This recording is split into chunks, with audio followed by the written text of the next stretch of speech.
Market का पंचनामा में आप सभी का स्वागत है। मैं हूं वरुण दुबे और मेरे साथ है प्रदीप पंड्या। और प्रदीप, आज का ट्रेडिंग सेशन तो काफ़ी उतार चढ़ाव वाला था। हम अच्छे खासे मोमेंटम में चल रहे थे, काफ़ी बेहतर स्टार्ट हमने की थी, लेकिन फिर से ये इंडिया और पाकिस्तान के बीच में जो टेंशन आई उन्होंने मूड बिगाड़ दिया। हालांकि 10,800 को हम अभी भी रिस्पेक्ट कर रहे हैं, लेकिन क्या ये समय अब बचा है कि उन लेवल्स को देखे ट्रेड कैसे किया जाए?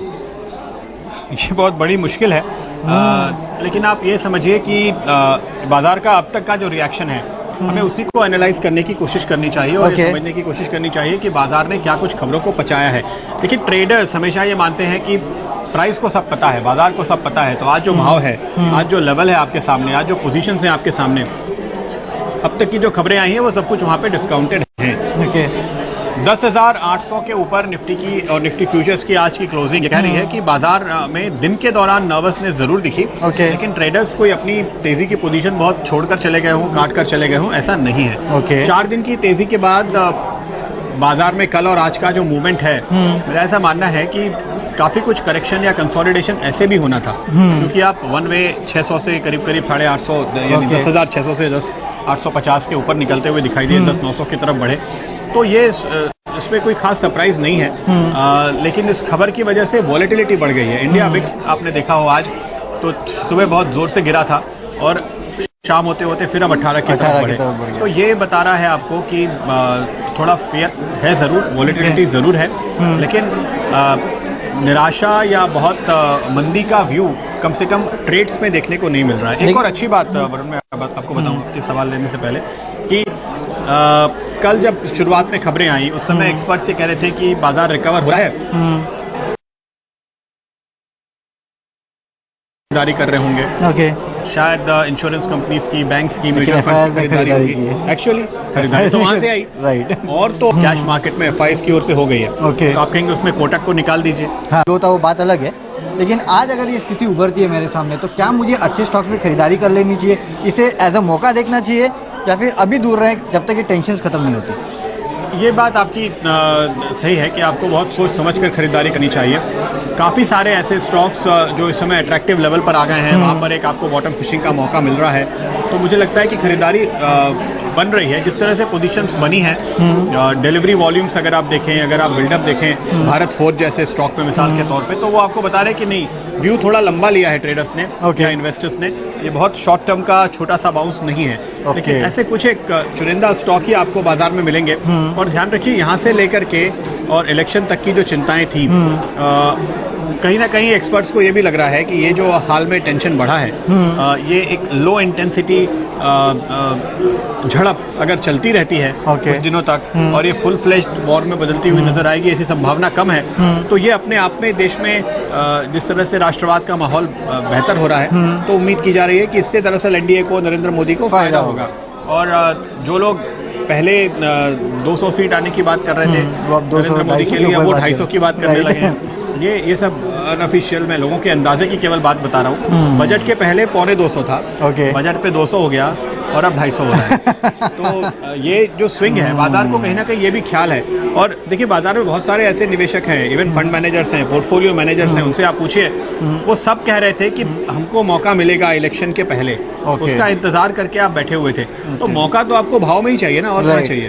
तो वो इलेक्शन के पहले आए, वो इलेक्शन के रिजल्ट की वजह से आए, वो प्री पोल सर्वे की वजह से आए, या वो भारत पाकिस्तान के तनाव की वजह से आए। जब वो मौका आता है, उसका फायदा लोग उठाने की कोशिश तो कर ही रहे हैं। तो ये सब कुछ इस समय बाजार में चल रहा है। तो सिलेक्टिव बाइंग कर सकते हैं इस गिरते बाजार में, ये एक अच्छा मौका है। चलिए सवाल आप शुरू करते हैं। आप राहुल राठी, यूपीएल बाई किया इन्होंने 862 पे, इस पे व्यू चाह रहे हैं। मेरे ख्याल से पिछले 1 महीने में शायद इसमें बहुत अच्छी तेजी आई है। वो एरिस्टा की डील थी, राइट, जिसके बाद अब लोगों ने रियलाइज़ करना शुरू किया है कि काफ़ी बेहतर वो हो सकती है। मेरे ख्याल से 1,000 रुपये के ऊपर के प्राइस टारगेट आए हैं इस काउंटर पे, यूपीएल के लिए। हाँ, यूपीएल के लिए 862 पे लेके बैठे। अब क्या करना चाहिए? देखिए, 900-905 के आसपास इसके लाइफ टाइम हाइज हैं। तो फिलहाल ट्रेडर्स के लिए इमीडिएट टारगेट तो वही है। उसके बाद जैसे ये इसके ऊपर निकलेगा, तो जिसको हम कहते हैं ब्लू स्काई जोन में चला जाएगा, तो उस वक्त आप फिर इसमें ज़रूर खरीदारी करने की सोच सकते हैं। मेरा ख्याल है कि इस स्टॉक पे व्यू ज़्यादातर एक्सपर्ट्स का पॉजिटिव है, ट्रेडर्स का भी व्यू इनफैक्ट काफ़ी पॉजिटिव है, और इस समय वो इस इमीडिएट टारगेट के साथ आपको लेने की ही राय दे रहे हैं। इस सेक्टर में, इस सेगमेंट में ये सबसे पॉपुलर हम कह सकते हैं, सबसे मजबूत फंडामेंटल्स वाला स्टॉक है और इसकी जो ग्लोबल प्रेजेंस है वो इसको एक यूनिक हेज देती है जो कम केमिकल और इस सेगमेंट की कंपनीज को मिलती है।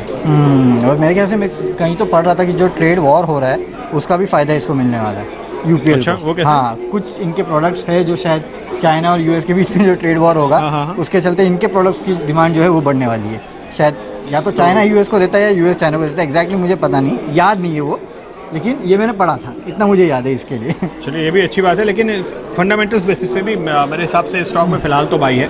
इमीडिएट टारगेट, चूंकि जब भी कोई स्टॉक अपने पिछले हाईस पे आता है, देखिए उस समय थोड़ा सा वहाँ पर कभी कभी एक रुकावट बनती है और उसके ऊपर निकलने के बाद फिर से नई तेज़ी बनती है। तो 1000 रुपये के टारगेट आएंगे ज़रूर, ऐसा लगता है, जो इस समय तक का अंदाज़ा है, लेकिन आपको एक बार 900 के करीब रिव्यू करना चाहिए। ओके, चलिए 900 के करीब रिव्यू कीजिए। 862 की इनकी बाइंग है। अखिलेश लोधी L&T 100 शेयर 1371 पे खरीदे हैं इन्होंने, 1371। मेरे ख्याल से 1200 या 1250 के आसपास ये ट्रेड कर रहा है फिलहाल तो। और आज भी मैं एक रिपोर्ट पढ़ रहा था, इसमें 1700 के टारगेट थे। काफ़ी सारे लोग हैं जो उसके ऊपर 1700 के टारगेट दे रहे हैं प्रदीप। ये वो 1700 के लेवल्स छुएगा क्या, या इनफैक्ट ये 1371 के जो लेवल्स ये दे रहे हैं उन लेवल्स पे आएगा? देखिए, L&T फिलहाल बाज़ार में मजबूती दिखा रहा है, ये आप ध्यान में रखिए। अब यहाँ पे दो बातें हैं। फंडामेंटली सवाल यह है कि डिफेंस का भी एक्सपोजर है और जब बाजार में अभी तनाव बढ़ रहा है, आज आपने देखा भारत डायनामिक्स में खरीदारी हुई, इवन भारत फोर्ज की खरीदारी के पीछे भी एक डिफेंस का एंगल समझा जा सकता है। L&T पे भी वो एंगल कुछ हद तक काम करता है। इसके साथ साथ जो बड़ा टेक्निकल डेवलपमेंट इसमें है, जो उन्होंने बाईबैक अनाउंस किया था, अब इसके लिए वो सेबी में रिव्यू करने के लिए गए। वहाँ पे क्या नतीजा आता है उस पर सभी की नज़र होगी। तो कमज़ोर बाजार में इन सारी खबरों के बीच एक ये स्टॉक मजबूती दिखा रहा है, लेकिन मेरा टारगेट यहाँ पर इमीडिएटली करीब 1450 1460 के आसपास का ही है। अभी मैं उसके ऊपर के टारगेट, मुझे लगता है कि थोड़ी जल्दबाजी होगी अभी तक के। तो 1370 पे अगर लेके बैठे तो निकल जाए उन लेवल्स पे आते थे कि बने। अगर आपको 1450 के आसपास का टारगेट मिले तो वहाँ पर आप एक बार की मुनाफा वसूली कीजिए, मेरी राय में तो, क्योंकि जो गाइडेंस मिला है कंपनी की ओर से वो बहुत ज़्यादा कन्विंसिंग इस समय नहीं है और बहुत ही रियलिस्टिक गाइडेंस नाइक साहब हमेशा देते रहे। तो हमें लगता है कि इस समय के लिए ये टारगेट काफ़ी है। इसके बाद आगे अगर बाजार का मूड बदल गया, अगर हम नए हाइस की तरफ जाने लगे, अगर एक उछाल इकोनॉमी में और मजबूत हुआ जो अभी दिख नहीं रहा है, तो फिर सोचेंगे। ओके, तो चलिए बाद में सोचेंगे इसके ऊपर, लेकिन 1400-1450 के लिए इमीडिएट टारगेट में आप इसमें देख सकते हैं। Bhargava Madhvani ICICI bank long @347 के लेवल्स पे इनकी खरीदारी है। इतना तो समझ में आ गया इसमें। अब ये लॉन्ग टर्म व्यू चाहते हैं कि शॉर्ट टर्म, ये समझ में नहीं आ रहा। लेकिन प्रदीप, फिर ICICI बैंक जैसे स्टॉक में मेरे ख्याल से लॉन्ग टर्म व्यू लेना ही ज़्यादा बेटर होगा। जी हाँ, तो ICICI बैंक आपने खरीदा है 347 पे। थोड़ा सा अटक रहा है यहाँ पे इन लेवल्स के आसपास ICICI बैंक। हालांकि ज़्यादातर लोगों की राय ये है कि इसके एक्स CEO चंदा कोचर और उनके पति के खिलाफ जो कार्रवाई हो रही है उससे बैंक को कोई लेना देना नहीं है। लेकिन जब ये खबरें बहुत ज़्यादा आती हैं तो उससे थोड़ी सी चिंता बढ़ती है और थोड़ी बहुत सेलिंग देखने को मिल रही है। लेकिन अगर आप ओवरऑल एक व्यू लेंगे ICICI बैंक पे, तो मुझे लगता है कि ये स्टॉक जल्द ही इस रेंज से बाहर निकलेगा और आपको एक अच्छी तेज़ी दिखाएगा, ऐसी हम उम्मीद कर सकते हैं। फिलहाल एक छोटे से रेंज में ट्रैप है। आपका जो लेवल है वो ऊपर की तरफ है और वहीं पे दरअसल रुकावट देखने को मिल रही है। तो मुझे लगता है कि जब ये 350 के ऊपर एक बार की निकलेगा तो ज़्यादा तेज़ी पकड़ेगा। तब तक थोड़ा सा एक रेंज में घूमता हुआ आपको नज़र आएगा, और बहुत बड़ी रेंज भी नहीं है। 325 से 350 55 के आसपास की एक रेंज है, जिसमें अब देखिए 3-4 हफ्ते से घूम रहा है। तो साइडवेज चल रहा है, समय इस रेंज के अंदर ट्रेड हो रहा है। आपको इसमें से ऊपर की तरफ ब्रेकआउट मिलेगा तभी इसमें आपके लेवल आएंगे और आपके उसके ऊपर आपका मुनाफा बनता हुआ दिखाई देगा। तो इस समय होल्ड कीजिए। मुझे नहीं लगता कि यहाँ पे कोई घबराने की ज़रूरत है। ये कंसोलिडेशन के दौर से गुजर रहा है और मेरे हिसाब से अब देखिए युद्ध वाली स्थिति हो जाए, बाजार में बड़ी गिरावट आ जाए, वो अलग बात है, क्योंकि ये निफ्टी बैंक का बड़ा कंट्रीब्यूटर है, निफ्टी का भी बड़ा कंट्रीब्यूटर है। तो अगर कोई निफ्टी बेचने आएगा तो ये गिर सकता है। अदरवाइज मुझे लगता है कि इसका ब्रेकआउट ऊपर की ओर आएगा, इसकी संभावना अधिक है। ओके, तो ऊपर ब्रेकआउट आएगा, आपको मिलेंगे अपने लेवल्स, बने रहिए।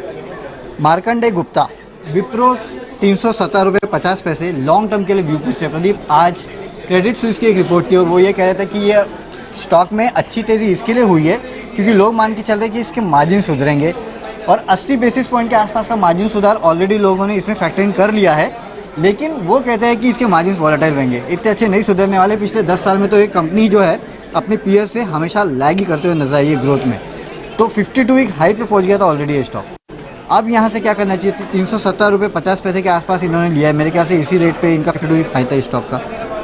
मुझे थोड़ा सरप्राइज हुआ ये रिपोर्ट देखकर ऑनेस्टली, क्योंकि मेरी हमेशा से ये राय रही थी कि इस स्टॉक को कभी भी 330 के आसपास मिले तो वहाँ पर आपको बेचना चाहिए, फिर ये नीचे मिलता है। लेकिन इस बार वहाँ पे एक ब्रेकआउट दिखाई दिया। परफॉर्मेंस वाइज भी अगर आप देखें तो यहाँ पर परफॉर्मेंस बुरा नहीं है, और आईटी सेक्टर में इन जनरल इस समय एक पॉजिटिविटी देखने को मिल रही है। ऐसा लग रहा है कि बहुत मुश्किल समय से ये बाहर निकल रहे हैं। ऐसे वक्त में विप्रो पर ये जो सेल कॉल आई है ये थोड़ी सी चौंकाने वाली है।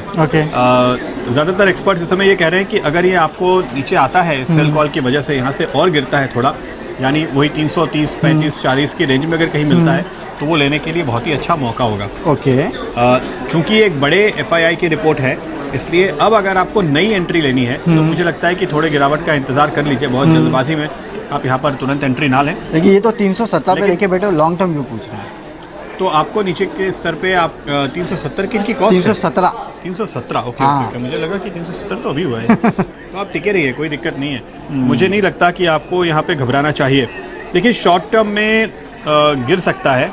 अगर आपको लगता है कि आप ट्रेड करना चाहते हैं, क्योंकि ये ऊपर आया है और आपके पास पुरानी पोजीशन है, तो मैं आपसे ये कहूँगा कि 374 374 जहाँ पे आज की क्लोजिंग है, 372 या 371 का एक स्टॉप लॉस लगाइए। अगर इसके नीचे चला जाता है तो आप एक बार की निकलिए और फिर इंतज़ार कीजिए, करेक्शन में दोबारा से एंट्री लेने की कोशिश कीजिए। हालांकि ये बहुत ही इंपॉर्टेंट सपोर्ट लेवल है, यहाँ पे टिकना चाहिए। आज इसने बाजार में इतनी कमजोरी के बाद भी इस लेवल को होल्ड किया है, लेकिन अगर ये टूटता है तो एक बार आपको मुनाफा वसूली करनी चाहिए। 372 या नीचे के लेवल पर फिर से मिल सकता है स्टॉप लॉस रखना। चलिए ठीक है, लेकिन याद रखिए 530 540 के आसपास आता है तो फिर खरीदारी के अच्छे मौके होंगे। 330 340 के आसपास। संदीप उप्पल पूछ रहे हैं ICICI प्रूडेंशियल पे 700 शेयर है 348 के रेट पे, लेकिन इनका टाइम होराइजन आपको पसंद नहीं आएगा शायद। 10 साल का व्यू पूछ रहे हैं और आप कहते हो कि 10 साल के लिए तो कुछ नहीं लेना चाहिए। हाँ, एक्चुअली 10 साल के लिए कुछ नहीं लेना चाहिए, लेकिन 10 साल के नज़रिए से कुछ स्टॉक आपको लेने हो तो उनमें इंश्योरेंस जरूर शामिल होगा। ICICI प्रूडेंशियल पे व्यू बुलिश है, 10 साल का व्यू भी बुलिश है और 10 हफ्ते का व्यू भी फिलहाल तो बुलिश है। 10 दिन का व्यू भी बुलिश लग रहा है मुझे तो। इस बाजार में कुछ ऐसे स्टॉक जो मजबूत दिखाई दे रहे हैं, उनमें से ये एक है। वजह क्या है? देखिए इंश्योरेंस कंपनीज के लिए ये क्वार्टर हमेशा अच्छा होता है। तो यहाँ पर ये बॉटम आउट होते हुए आपको नज़र आ रहा है। ज़्यादातर लोग हमारे देश में अभी भी, हमारी पूरी कोशिश, हमारे पहला कदम, मनी मैनेजर, मनी मंत्रा और कितने सारे शोज हम कर चुके हैं अभी तक, लगातार करते हैं। उसके बावजूद भी लोग अभी भी अपनी जो इंश्योरेंस की प्लानिंग है वो मार्च में ही करते हैं, जब टैक्स बचाने के लिए अंतिम डेट करीब आ जाती है। तो इसलिए यहाँ पर बाउंस आ रहा है। तो इसलिए मैंने बोला अगले कुछ हफ्तों का व्यू पॉजिटिव है। और अगर आप देखें तो हमारे देश में अभी भी इंश्योरेंस का पेनिट्रेशन बहुत कम है। हमारा देश अंडर इंश्योर्ड है और यहाँ पर अभी इंश्योरेंस काफ़ी ज़्यादा आगे 10 साल तक चलने वाला है, कम से कम, जब सबको पता है। मेरी सलाह आमतौर पर ये होती है कि आप 3-4 कंपनियाँ मिला कर ले लीजिए और फिर उनके ऊपर आराम से बैठिए, सो जाइए और आपको अच्छा रिटर्न ये कमा कर देंगी। तो बहुत ही स्ट्रॉन्ग थीम है, आपको ज़रूर लेना चाहिए। लेकिन एक कंपनी पे बेट करने की जगह मैं कहूँगा कि आप SBI लाइफ भी लीजिए, साथ में आप HDFC लाइफ भी लीजिए।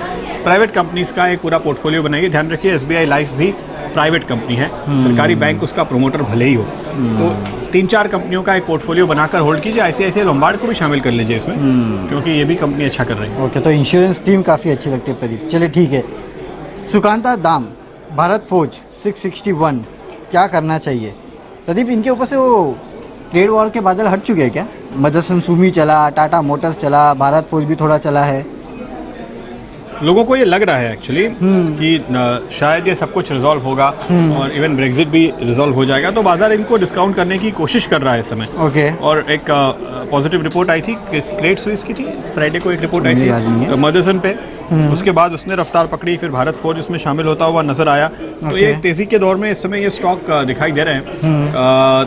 ये सवाल अभी बाकी हैं, ठीक है, इससे मुझे इनकार नहीं है। भारत फोर्ज के लिए लेकिन मैं ये कहूँगा कि अमेरिका में अब जो रुख पकड़ा है यूएस फेड ने, उसको देखते हुए हो सकता है कि वहाँ की इकोनॉमी पर अगर इसका इम्पैक्ट आए, अगर आपको लेंडिंग रेट्स में थोड़ी नरमी दिखाई दे और उसकी वजह से ट्रक्स की जो बिक्री घट गई थी वो फिर से बढ़े तो फिर फायदा मिलेगा। अभी तक उसके एविडेंस नहीं है, लेकिन बाजार एक थोड़ा सा ऑप्टिमिस्ट होके जा रहा है। तो अभी इसमें सिर्फ सेंटिमेंट सुधरा है, फंडामेंटल सुधरने में वक्त बाकी है, लेकिन जब स्टॉक इतने नीचे के लेवल पर आ गया हो तो वहाँ पर एक अच्छा बाउंस आपको दे सकता है। इसलिए मुझे लगता है कि भारत फोर्ज अभी भी यहाँ से अगर आपको 540 तक का एक मूव दे दे तो कोई सरप्राइज नहीं होनी चाहिए।